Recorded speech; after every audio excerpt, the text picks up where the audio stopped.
ہمارے دو دشمن ہیں جو ہمیں جادہ مستقیم سے ہٹانے کے لیے دن رات کوشاں ہیں، ایک نفس اور دوسرا شیطان۔ نفس اور شیطان دونوں دشمن ہمیں راہ حق سے ہٹانے کے لیے دن رات جد و جہد میں ہیں اور ہمارے خلاف مساعی جد و جہد اور محنت کر رہے ہیں۔ ان میں جو نفس ہے وہ بڑا دشمن ہے یا شیطان بڑا دشمن ہے؟ عمومی طور پہ تو یہ کہا جاتا ہے کہ شیطان نے ہمیں ورغلا دیا، لیکن شیطان جب خود ورغلایا گیا، شیطان جب شیطان بنا تو اس وقت کوئی دوسرا شیطان تو نہیں تھا جس نے شیطان کو ورغلایا، وہ نفس تھا جو شیطان کو بھی شیطان بنا۔ نفس نے اندر سے سر اٹھا کے کہا تھا نا، انا خیر منہ، میں بہتر ہوں، اور باقاعدہ دلیل کھڑی کر لی اس کے نفس نے، خلقتنی من نار وخلقتہ من طین، مجھے تو نے آگ سے پیدا کیا ہے، اسے تو نے مٹی سے پیدا کیا۔ مٹی افضل نہیں ہوتی، مفضول ہوتی ہے، اور آگ اٹھتی ہے اوپر کو جاتی ہے، یہ افضل ہے، لہٰذا افضل مفضول کو سجدہ کیسے کرے؟ میں سجدہ نہیں کروں گا۔ باقاعدہ اس کے نفس نے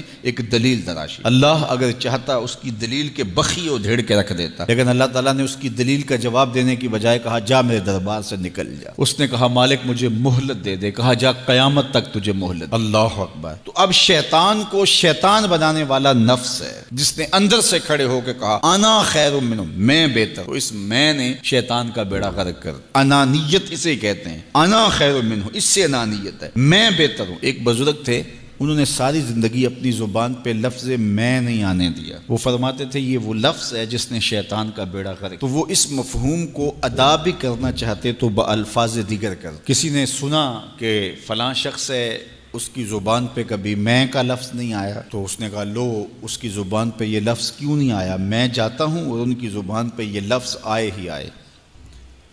ہر شخص کی اپنی ترجیحات ہوتی ہے۔ ایک مہم پہ نکلا کہ ان کی زبان پہ لفظ میں لے کر آنا۔ گیا، حضرت بیٹھے تھے، حضرت ایک مسئلہ پوچھنے آیا ہوں۔ بیٹا پوچھئے۔ کہا شیطان کو کس چیز نے برباد کیا تھا؟ حضرت اب تو بولیں گے نا کہ میں نے اس کا بیڑا غرق کیا تھا، تو کہوں گا جیسے بھی زبان پہ لفظ تو آئی گیا، اور شیخ بھی بڑے سمجھدار تھے، سمجھ گئے اس کی نیت کے کھوٹ کو کہ یہ کیوں آیا ہے اور یہ مسئلہ کیوں پوچھ رہا۔ ہر مسئلہ تفہیم کے لیے نہیں پوچھا جاتا، اس کے مقاصد اور بھی ہوتے ہیں، اور اہل اللہ کو اللہ نے وہ بصیرت دی ہوتی ہے جو سائل کے انداز سے سمجھتے ہیں کہ اس کے مقاصد۔ تو کہا حضرت پوچھنے آیا ہوں کہ شیطان کو کس چیز نے برباد کیا؟ حضرت فرمانے لگے نماز کا ٹائم ہو گیا، ابھی جماعت کھڑی ہونے والی ہے، نماز کے بعد اس پہ بات کر۔ خیر نماز ہوئی، سلام پھرا تو حضرت خود فرمانے لگے کسی نے پوچھا تھا کہ شیطان کو کس چیز نے برباد کیا؟ جواب دینا چاہ رہا ہوں کس نے پوچھا تھا؟ جھٹ کھڑا ہو گیا میں نے۔ کہا بس اسی نے اس کا بیڑا غرق کر دیا۔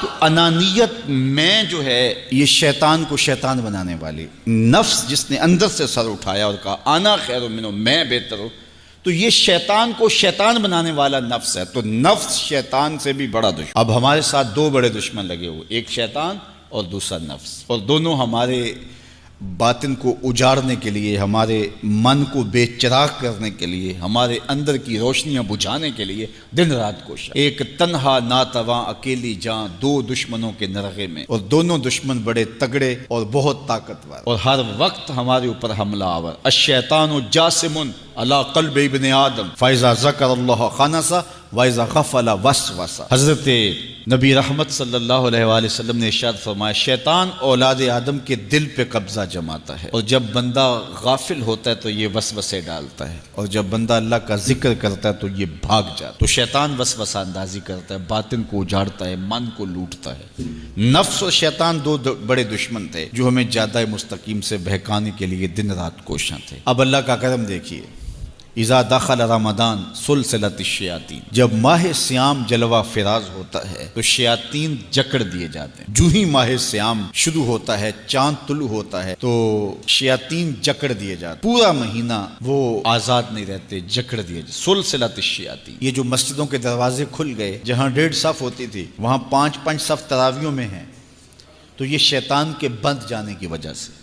لیکن مہنگائی کا طوفان ہے، بد نگاہی ہے، بد تہذیبی ہے، جھوٹ ہے، دیگر امور بد بھی جاری ہیں، یہ نفس کے موجود ہونے کی، نیکی کا ماحول پیدا ہوا یہ شیطان کے بند جانے کی وجہ، لیکن ہماری برائیاں بدستور موجود ہیں یہ نفس کے موجود ہونے کی وجہ سے۔ اب ہمارے لیے آسانی یہ ہو گئی کہ دو دشمن تھے جن کا ہمارے سے مقابلہ تھا، ایک نفس اور دوسرا شیطان۔ ہمارے لیے یہ سہولت ہو گئی کہ ہمارا ایک دشمن باندھ دیا گیا، اب دشمن ایک ہے جس سے ہم نے ماہ سیام میں، اور وہ دشمن کون کون سا ہے؟ نفس۔ اب نفس کا مقابلہ اتنا آسان بھی نہیں، یہ بہت ڈاڈا دشمن ہے، اندر کا دشمن ہے، گھر کا بھیدی ہے۔ باج فقیراں کسے نہیں ماریا، باہو ظالم چور اندر داہو۔ یہ بڑا سخت اور بڑا شدید قسم کا دشمن ہے۔ یہ اس کی چالیں بہت باریک، شیطان کی چالیں بھی بڑی باریک ہیں اور نفس کی چالیں اس سے بھی زیادہ باریک۔ اب کیسے مقابلہ کریں گے؟ شیطان بھی ہماری متاع عمل کو لوٹنا چاہتا ہے، حتیٰ کہ ہمارے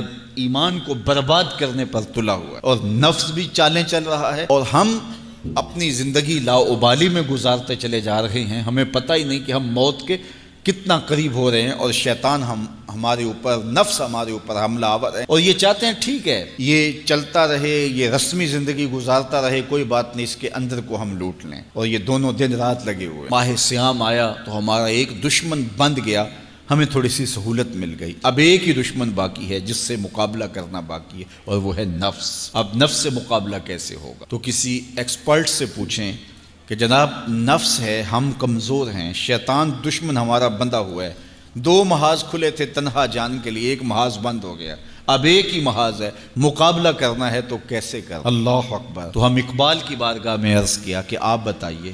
وہ کہنے لگے میں آپ کو اپنے مرشد مولانا رومی کے پاس لے جاتا ہوں۔ رومی کے پاس اقبال لے کر کے گئے تو رومی نے کہا کہ میں آپ کو ایک اور شخص کا پتہ بتاتا ہوں، اور وہ اتنا کامل ہے اور اس شعبے میں اس قدر ایکسپرٹ ہے۔ اس نے کہا ہفت شہر عشق را اتار گشت ما ہنوز اندر خمیں یک کوچام۔ عشق کے 7 شہر حضرت شیخ فرید الدین اتار گھوم چکے ہیں، اور ہم پہلے شہر کی پہلی گلی کے کونے میں کھڑے ہیں۔ یعنی اتنا بڑا شخص شیخ فرید الدین علیہ رحمہ، تو کہا وہ بتائیں گے تمہیں کہ نفس کا مقابلہ کیسے کرنا ہے۔ رومی کہتے ہیں کہ وہ میرے بھی استاد ہیں، رومی کہتے ہیں کہ وہ میرے بھی ہادی و مرشد ہیں۔ جس عشق کے شہر میں میں داخل ہوا ہوں اور ابھی کونے پہ کھڑا ہوں، اس طرح کے 7 شہر وہ گھوم کے بھی آئے ہیں۔ آؤ ان سے پوچھتے ہیں کہ جناب نفس قابو کیسے کریں؟ تو شیخ فرید الدین اتار نے کہا نفس نتواں کشت الا باسے چیز بات گوئم یاد گیرش اے عزیز۔ نفس نہیں مرتا، لیکن 3 اسلحے اگر آپ کے پاس ہوں تو یہ نفس ٹھہر بھی نہیں سکتا۔ غور سے سن لیجئے، روحوں میں اتار لیجئے، اور زندگی میں ہمارا مقصد ہے اس نفس کا مقابلہ کرنا۔ شیطان کا مقابلہ کرنا بھی ہمارا مقصد ہے، اور نفس کا مقابلہ کرنا بھی ہمارا مقصود زندگی ہے۔ ساری زندگی فریب میں ہم میں نہیں گزارنی، زندگی تیزی کے ساتھ گزر رہی ہے اور ہم آغوش موت میں اترنے والے ہیں۔ تو یہ ڈاڈے دشمن ہماری متاع عمل لوٹ رہے ہیں، ہمارے کیے ہوئے عمل کو عجب سے، تکبر سے، ریاکاری سے برباد کر دیتے ہیں۔ ہمیں پہلے عمل کی طرف جانے نہیں دیتے، پھر عمل کے اندر وسوسے ڈالتے ہیں، پھر عمل ہو جائے تو اس کو پھر برباد کرنے کی کوشش کرتے ہیں۔ کتنے ڈاڈے دشمن ہیں جن کے نرغے میں ہم پھنسے ہوئے ہیں۔ تو پھر ہمیں کوئی بندہ مل گیا ہے جو بتا رہا ہے کہ جناب اس کا مقابلہ ایسے کریں گے، تو پھر آج کی سن لیں ہم اور غور کر لیں اور اپنے اندر اتریں۔ تو شیخ فرید الدین اتار ہمیں بتا رہے ہیں، تو سنیے وہ کیا کہہ رہے ہیں۔ نفس نتواں کشت الا باسے چیز، نفس نہیں مرتا، یہ بڑا ڈاڈا ہے، لیکن 3 اسلحے اگر آپ کے پاس ہوں تو یہ ٹھہر بھی نہیں سکتا۔ وہ 3 اسلحے کون سے ہیں؟ خنجر خاموشی و شمشیر جو، نیزائے تنہائی و ترک ہجو۔ ایک خاموشی کا خنجر، دوسرا بھوک کی تلوار، اور تیسرا تنہائی کا نیزہ۔ یہ 3 اسلحے تمہارے پاس ہوں تو پھر نفس ٹھہر بھی نہیں سکتا۔ خاموشی کے خنجر سے نفس پہ وار کیا جا سکتا ہے۔ میرے اور آپ کے آقا و مولا نے فرمایا من صامت نجا، جس نے خاموشی اختیار کی وہ نجات پا گیا۔ ہماری زندگی کے جتنے بھی برے اعمال ہیں ان میں سے سب سے زیادہ برے اعمال ہماری زبان کرتی ہے۔ ہمارے ہاتھ بھی گناہ کرتے ہیں، کسی پہ ظلم کریں تو گناہ کرتے ہیں، ہمارے پاؤں بھی گناہ کرتے ہیں، برائی کے اڈے پہ چل کے جاتے ہیں، ہماری آنکھیں بھی گناہ کرتی ہیں، ہماری سوچیں بھی گناہ کرتی ہیں، ہم حرام کمائیں کھائیں تو پیٹ بھی ہمارا گناہ کرتا ہے، لیکن سب سے زیادہ گناہ ہماری زبان کرتی ہے۔ جھوٹ یہ بولتی ہے، غیبت یہ کرتی ہے، بہتان یہ لگاتی ہے، گالی گلوچ سب و شتم یہ کرتی ہے، گلے شکوے کا انداز، ناشکری کا لہجہ یہ اختیار کرتی ہے۔ اسی لیے میرے اور آپ کے آقا و مولا نے فرمایا جو تمہارے 2 جبڑوں کے درمیان ہے، یعنی تمہاری زبان، اور جو دو ٹانگوں کے درمیان ہے تمہاری پارسائی کی جگہ، ان دو چیزوں کی تم مجھے ضمانت دے دو، میں محمد تمہیں جنت کی ضمانت دے دیتا ہوں۔ تو اپنی زبان کی حفاظت کرنی ہے۔ دیکھیے یہ سننے کے لیے چیزیں نہیں ہیں محض، بلکہ ان پر ہم عمل کریں، اور آج سے ہی دیکھیے یہ موسم رحمت ہے، رحمت کی برکھا برس رہی ہے، اور یہ موسم نور ہمارے سیکھنے کے لیے ہے۔ تو ہم اپنے نفس کو کیسے قابو کریں گے؟ دو دشمن تھے، ایک بندھا ہوا ہے، چھوٹ کے کچھ نہیں کر سکے گا اگر نفس کو قابو میں کر لیا۔ اور اگر ہم نفس کنٹرول نہ کر سکے، وہ تو جہنم کی آگ میں اور زنجیروں میں جکڑا ہوا پیچ و تاب کھا رہا ہے کہ یہ جو ٹوپیاں پہنے ہوئے مسجدوں میں جاتے ہو نا، میں عید کے دن نپٹ لوں گا تم سے، وہ تو اور نفس کے ساتھ مل کے ہمارا بیڑا غرق کرے گا اور ہمیں اور دور کر دے گا، اور ہماری باطنی اساس اور بنیاد اور کمزور کر دے گا۔ اس لیے ضرورت ہے کہ ہم اپنے نفس کو ان دنوں کے اندر کمزور کریں۔ اس کا پہلا نسخہ کیا ہے؟ خاموشی کا خنجر۔ آپ جب خاموشی اختیار کریں گے، زبان کو صرف ضرورت کے لیے استعمال کریں گے، تو پھر نتیجہ کیا ہوگا کہ آپ کے گناہ بہت کم ہوں گے، جھوٹ کم ہوگا، غیبت نہیں ہوگی، بہتان تراشی نہیں ہوگی، دیگر اعمال جو زبان کے ذریعے سے صادر ہوتے ہیں، اور ہم گناہوں میں اضافہ کرتے چلے جاتے ہیں۔ تو زبان کو اگر کنٹرول میں کر لیں گے، اللہ اکبر، حضور علیہ الصلوۃ والسلام نے زبان کے کنٹرول کرنے کی تلقین کی، اور یہ بغیر ہڈی کے گوشت ہے، اس کو سنبھال لیا جائے۔ 32 دانتوں میں جکڑ کے رکھی گئی زبان ہے، لیکن یہ پھر بھی قابو میں نہیں رہتی۔ اس کو کنٹرول میں کر لو، اس کو قابو میں کر لو۔ ایک روایت میں آتا ہے جب صبح ہوتی ہے تو سارے اعضائے بدنیاں زبان کے آگے ہاتھ جوڑتے ہیں کہ بی بی تو نہ کچھ کرنا، تیری وجہ سے ہم سزائیں کاٹیں گے اور اذیتیں پائیں گے۔ تو زبان کو قابو میں کرنا، اور اس کا علاج کیا ہے؟ خاموشی۔ من صمت نجا، جو خاموش ہوا وہ نجات پا گیا۔ خنجر خاموشی، خاموشی کا خنجر ہو تو نفس کے لیے بہت بڑا وار ہے۔ دوسری بات، شمشیر جو، بھوک کی تلوار۔ بھوک کے ذریعے نفس کشی ہوتی ہے۔ نفس کا مقابلہ بھوک سے ہم کر سکتے ہیں، چونکہ جب بھوک ہوگی تو اس وقت بہت ساری خواہشات جو ہیں وہ دم توڑ جائیں گے۔ اللہ کے محبوب علیہ السلام کا ایک فرمان سنیے، بالخصوص نوجوانوں کے نام۔ یا معاشر الشباب من استطاع منکم الباء فلیتزوج فإنہ اغض للبصر واحسن للفرج فمن لم یستطع فعلیہ بالصوم فإنہ لہ وجاء۔ فرمایا اے جوانوں کے گروہ، تم میں سے جو نکاح کرنے کی طاقت رکھتا ہے وہ دیر نہ کرے، جلدی نکاح کر لے۔ کیوں کہ نکاح نگاہ اور پارسائی کی جگہ کا محافظ ہے، تمہاری نظر کو بھی محفوظ کرے گا اور تمہاری پارسائی، تمہاری عصمت کے جوہر کو بھی محفوظ کرے گا۔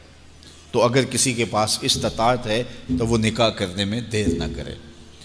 فَإِن لَمْ يَسْتَطِعْ، اور اگر کوئی طاقت نہیں رکھتا، اس کے حالات ایسے نہیں ہیں کہ وہ نکاح کر پائے، فَعَلَيْهِ بِالصَّوْمِ، تو فرمایا وہ کثرت کے ساتھ روزے رکھے۔ فَإِنَّهُ لَهُ وِجَاءٌ، روزے اس کے لیے قاطع شہوات ہیں اور اس کی مشکلیں آسان کرنے والے ہیں۔ تو نوجوانوں کو اگر استطاعت نصیب ہو جائے تو وہ شرم نہ کریں، وہ نکاح کی طرف بڑھیں تاکہ ان کی عصمت کے جوہر کی حفاظت ہو سکے۔ لیکن کسی وجہ سے نکاح میں تاخیر ہے تو پھر وہ کثرت کے ساتھ روزے رکھیں۔ روزوں کی کثرت گناہ سے، شہوات سے، برائی سے، گناہوں سے انسان کو بچاتی ہے۔ تو کثرت کے ساتھ روزے رکھے جائیں۔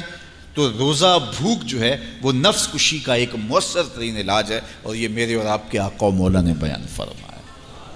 تو بھوک کی تلوار جو ہے یہ نفس کشی کا ایک مؤثر ذریعہ ہے، اور نفس کا سر کاٹنے کے لیے بھوک کی تلوار ہمیں ہر وقت حمائل کیے رکھنی چاہیے، اور ہر وقت اپنے ساتھ لٹکا کے رکھنا چاہیے۔ کثرت کے ساتھ ہمیں روزے رکھنے چاہیے۔ تیسری بات فرمایا نیزہ تنہائی، تنہائی کا نیزہ۔ جب آپ عمومی طور پہ مجلسی زندگی میں ہوں گے تو بہت ساری خطائیں اور بہت سارے گناہ مجلسی زندگی میں آپ سے سرزد ہوں گے۔ تو جب آپ تنہائی اختیار کر لیں گے تو بہت سارے گناہوں سے بچ جائیں گے۔ حضرت شاہ نقشبند بخاری علیہ رحمہ فرماتے ہیں کہ فقیر کے لیے سب سے بہتر جگہ اللہ کا گھر مسجد ہے، یا پھر کامل شیخ کی صحبت ہے، یا پھر تنہائی ہے۔